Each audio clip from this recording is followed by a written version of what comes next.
ఎవరికైనా సహాయం చేస్తే దాన్ని డప్పు కొట్టుకోవాల్సిన అవసరం లేదండి. 10 మందికి చూపించుకోవాల్సిన అవసరం లేదు. ఎందుకంటే నువ్వు చేసింది ధర్మం. తన దయనీయమైన స్థితిని బట్టి, లేకపోతే వారి భేద స్థితిని బట్టి, లేక అతనికి కలిగిన అవసరాన్ని బట్టి నీకు తోచింది నువ్వు ఆయనకి ఇచ్చావు, సంతోషం. అది మీ ఇద్దరి మధ్యలో ఉండాలి తప్పించి దాన్ని పబ్లిక్ చేయకూడదు ఎప్పుడు. కానీ కొంతమంది ఎలా ఉంటారండి, ఏదోలకు సహాయం చేస్తూ చదివించుకుంటారు, డబ్బు కొట్టించుకుంటారు. ఇల్లు కట్టించారు, పేదలకు ఇల్లు కట్టించారు, ఫలానా ఆయన సహకారంతో దీన్ని కట్టించాము అని రాస్తారు.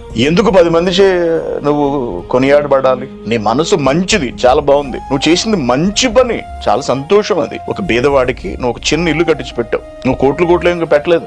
1 లక్ష రూపాయలు, 2 లక్షలు, 3 లక్షలు పెట్టి అతడి స్థాయికి తగినటువంటి, వర్షంలో తడిచిపోకుండా, మంచుకు నానిపోకుండా ఉండగలిగేటటువంటి ఒక చిన్న ఇల్లు నువ్వు కట్టించి పెట్టావు, సంతోషం. అది దాన్ని 10 మందికి ఎందుకు చెప్పుకోవాలి? 10 మంది దగ్గర నువ్వెందుకు మెప్పు పొందాలి? దేవుడు చూస్తున్నాడు కదా నువ్వు చేస్తున్నటువంటి గొప్ప కార్యము. నువ్వు దేవుని దృష్టిలో పడాలి కదా. నువ్వు చేసింది మంచి పనే.